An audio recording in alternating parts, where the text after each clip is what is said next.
It hasn't happened in the House of Commons in over 100 years, and now it's setting up for a showdown between Parliament and the courts. Who will come out on top? Hello and welcome to the Unpublished Cafe. I'm Ed Hand. We're coming to you from a remote location and practicing physical distancing to enhance safety. Now, this is a saga of twists and turns. Back in March, a House of Commons committee asked the head of the Public Agency of Canada to produce documents regarding two Chinese scientists at the National Virology Lab in Winnipeg. It was unclear why the two scientists were escorted out of the building and then dismissed. The head of the agency, Iain Stewart, refused to provide those documents as it could have potentially sensitive or injurious information. He was admonished in the House for his refusal, but it sparked a bizarre situation where the sitting Liberals are suing the Speaker of the House to keep those documents secret. Now, I'm not sure I've ever seen a party take the Speaker, who is also a Liberal, to court. Brings up a number of issues. Which is supreme, the courts or Parliament?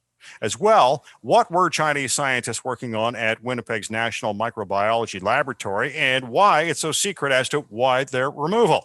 Our unpublished.vote question asks, should the federal government respect the wishes of Parliament and provide those documents on the Chinese scientists? Yes, no, or unsure are your options. You can log on and vote right now at unpublished.vote.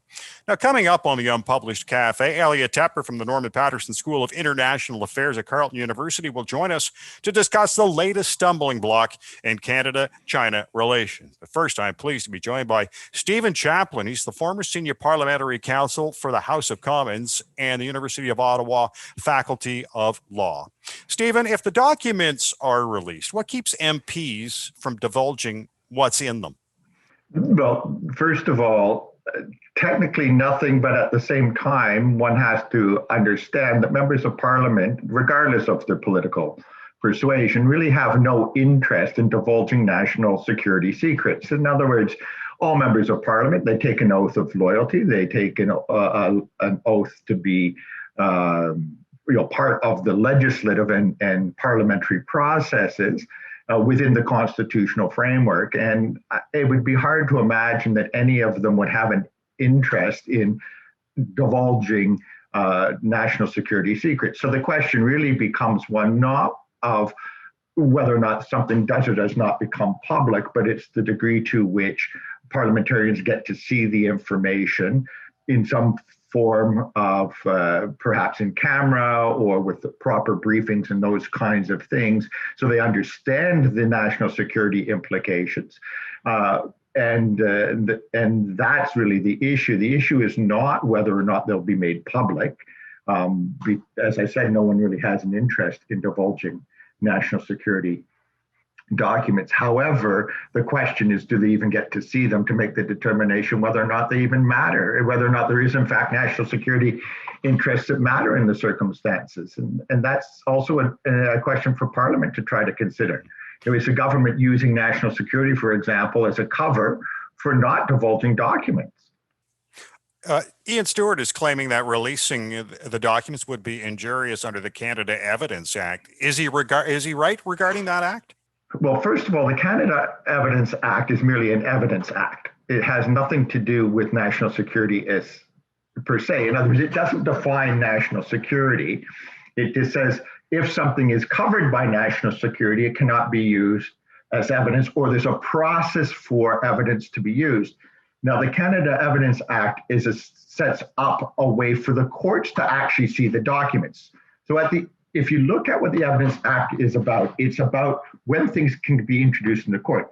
What would be proper evidence and what can be used as evidence in the court. That's what an Evidence Act is about. It's not about the content of the evidence itself. So you have a national security determination.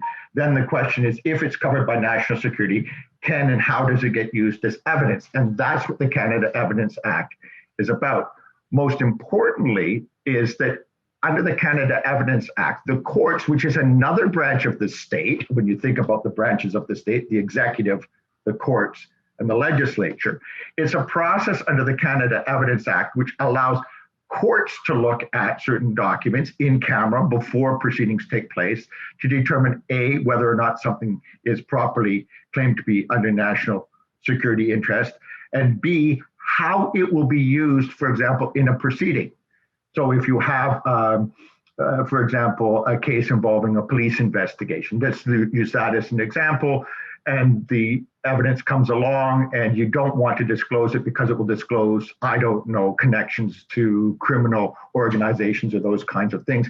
There's a process in the Canada Evidence Act for a judge to look at and say, how do we get this evidence forward without divulging this particular information? So the Canada Evidence Act also has a provision for the government to be able to go to the courts when national security is involved, to get the courts to determine whether or not something is A, covered by national security, and B, how it would be used in a court proceeding. That act does not apply to Parliament. And the question really here is, okay, how does Parliament set up a parallel process with the government to allow Parliament to carry out its constitutional function? Courts carry out their constitutional function of trials. Parliament carries out its constitutional functions of holding the government to account. And how will national security issues be resolved in that context? And that's between Parliament and the government, not as opposed to between the government and the courts. And bringing the courts in just makes it even messier. Do you see this as a lack of trust between the government and the House of Commons? That's always the case. I mean, at a certain level. And so the question really is, at what point do all of the people involved, and I'm talking both the government and the opposition members in all of this process, say, okay, we are now, when we're looking at these kinds of issues, we're not acting as politicians. We're acting as parliamentarians. We all are acting as part of an institution of the state. Within the context of being part of that institution of the state, it is in none of our interests to have information that could damage national security made public, in the sense of if it's going to damage the country. There's no interest in Parliament in doing that either. So the idea is that Parliament and the government have to come up with some way to allow for example, meetings. Yes, those meetings would probably be held in secret or in camera. Well, they have a proper security briefing. Members of the opposition could understand why the government is making these claims for national security, what would happen, for example, if they were released, and then probably come up with some way of agreeing on what could be made public in their proceedings and what could not. But there would be a full and proper understanding within the institution that says, okay, we now understand what the national security interests are. But what we're trying to figure out is not to breach national security, but to try to figure out what happened in the Winnipeg labs. And it is a government institution. Parliament is accountable, or so the government is accountable to Parliament for what goes on within those labs, because it is a government institution. And so that's what their job is. And the fact that there's national security implications, they also have to wear the responsibility. As I've said it in some other places, one of the things is, once they become aware of the information, say the opposition and the committee become aware of the information, they also have a responsibility now, at that point when they have that information, they are also responsible for not divulging it. And if it's divulged in some way, then they're going to be the ones that are responsible for the breach of national security, not the federal government. So, I mean, it's not in their interest to do it. Reading your comments, you were saying that the move violates the Bill of Rights of 1689. How so? Okay, the Bill of Rights of 1689 was, first of all, just a real quick history, what happened following the English Civil War.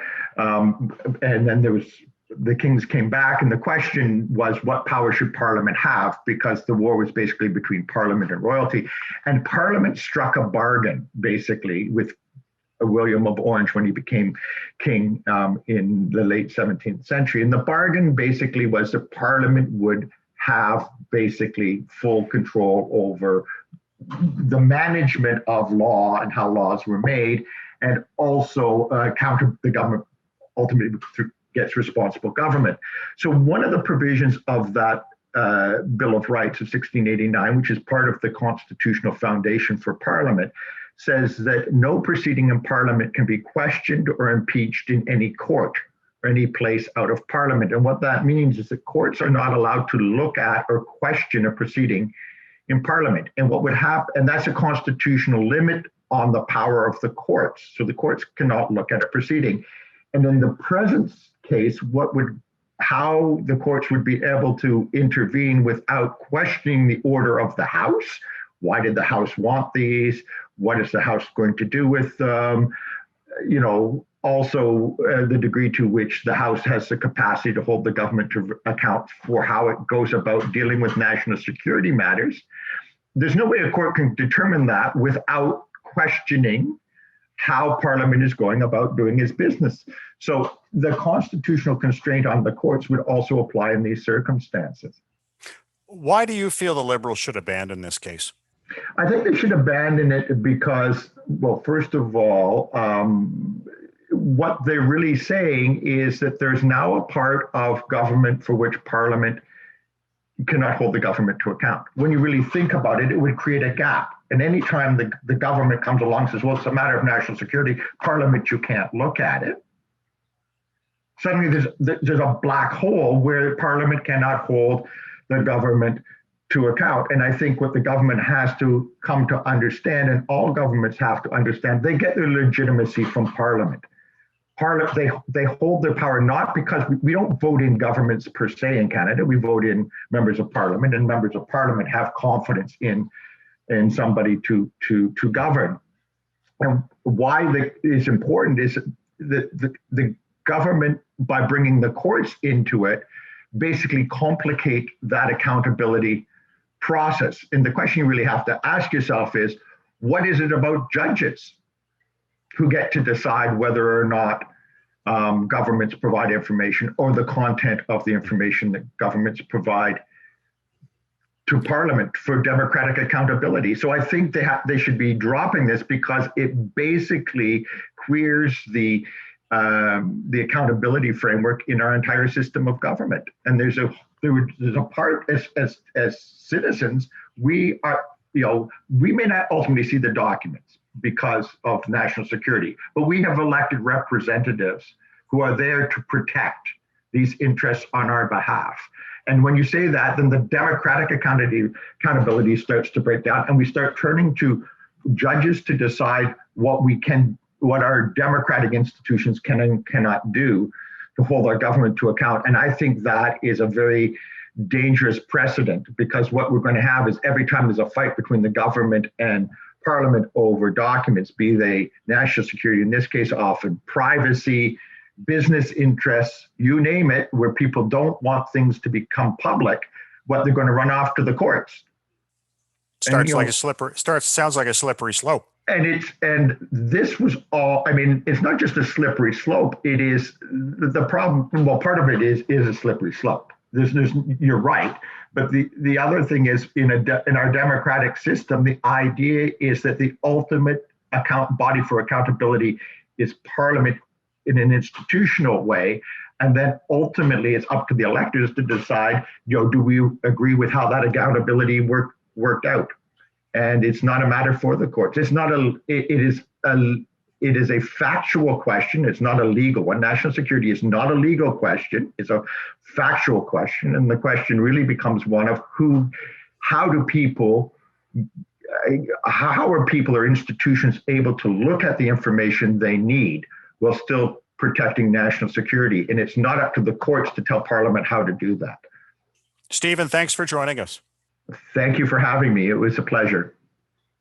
Stephen Chaplin's the former senior parliamentary counsel for the House of Commons and a member of the Faculty of Law at the University of Ottawa. This whole mess started back in March when the Special Committee on Canada-Chinese Relations asked for the documents relating to the dismissal of 2 Chinese scientists working at Winnipeg's National Microbiology Laboratory. Now, Canada and China have had a rocky relationship at best over the last few years. Elliot Tepper is a senior fellow at the Norman Paterson School of International Affairs at Carleton University, and he joins us now. And Elliot, have you seen anything in this saga to show the 2 scientists were up to more than lab work? We know only a few things for sure. The first is that there is some reason to believe intelligence sources have provided information to Canada that has led to extraordinary action. First of all, that they were stripped of their security clearances, then they were fired, but no charges have been laid. At the same time, the government will not release why they've taken these steps. So what we know is that security sources have made some statements that Canada can't ignore. So Canada has heard something we can't reveal, but we can't ignore, and thus the actions were taken. Does that mean CSIS might be involved here? Almost certainly. Yeah. One of the fascinating things about this is that the cooperation among intelligence services is now leading to something of a constitutional crisis in Canada, because on the one hand, we absolutely have a right to know what goes on. On the other hand, the government has an absolute duty to protect us. And those two have come into conflict. So what I think a second thing that we can conclude from this is that Canada really lacks the reporting mechanisms that are required into now our enhanced level of understanding about what's going on in the world. We do not have the equivalent of a parliamentary mechanism that the US has with their Gang of Eight, their designated elected representatives that are both parties who are eligible to receive classified information. We just don't have that. A special committee was set up by this government to receive that kind of information. It's not a committee of parliament. So on the one hand, we now have an enhanced understanding of the need for information, but we don't have a mechanism to receive it effectively. So one lesson to draw out of all this is we need a new mechanism for reporting on security issues in Canada. One of the scientists involved had their name on a Chinese patent. What does this tell you? We've been hearing much more about the scientists. First of all, that they are Canadian government employees. So they've had high-level security clearances and apparently some status in Canada. I'm not sure which, whether they're landed or citizens. But they are basically government civil servants working at a very high level and very productive. Canada has now lost two very productive scientists based on the kinds of things that we're now learning from their colleagues. They are excellent researchers, and here's a point we're coming to, this kind of international collaboration is normal in earlier times between Canada and other states. Research needs international collaboration. We engage in it in all kinds of ways with security arrangements. But in this case, I think what's really happened, Ed, is that China has come into focus in a way that it was not before, as for that matter, has globalization.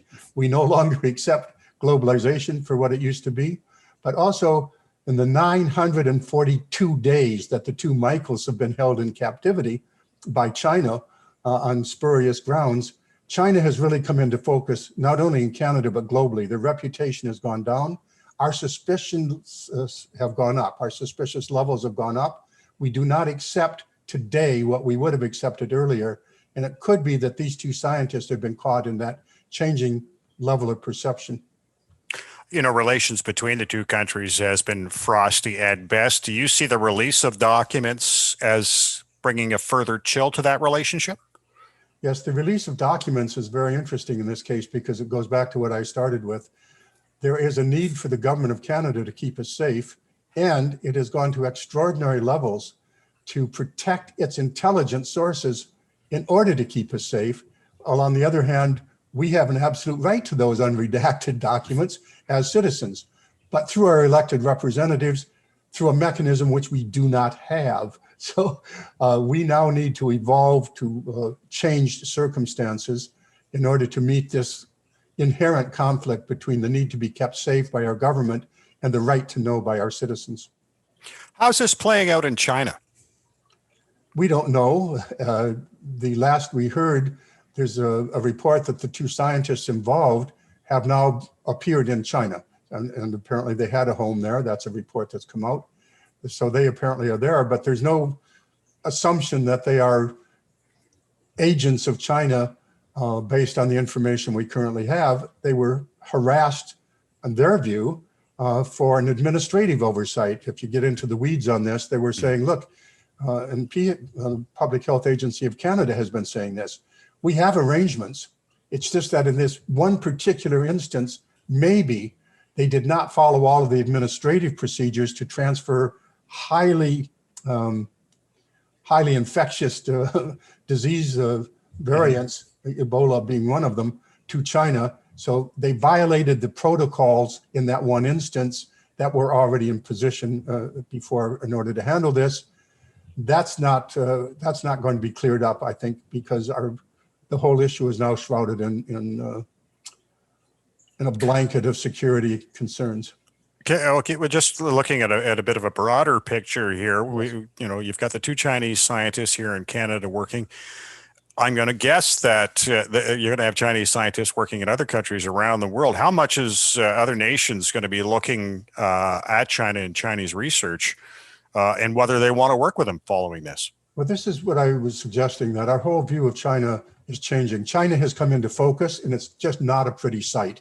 We understand more clearly now, although warnings have been coming since for a decade or so, that China is not what we thought it was, that China is not China, it's the People's Republic of China, which is controlled by the Communist Party of China, which is operating influence operations, documented, cyber hacking, documented, so that our view of China has changed significantly.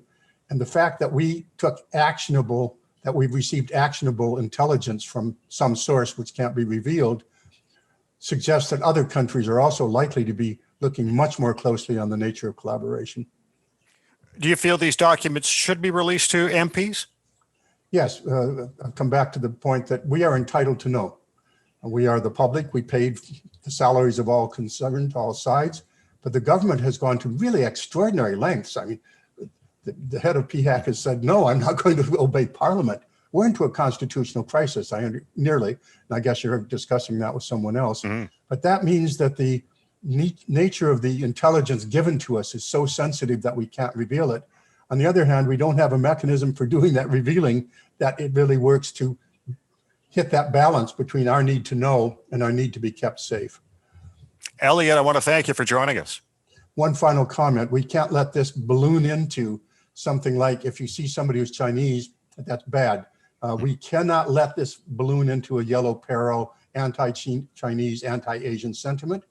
There's a particular security risk. It's being explored. It will be handled. All right. Elliot, once again, thank you very much for joining us. Oh, you're very welcome, Ed.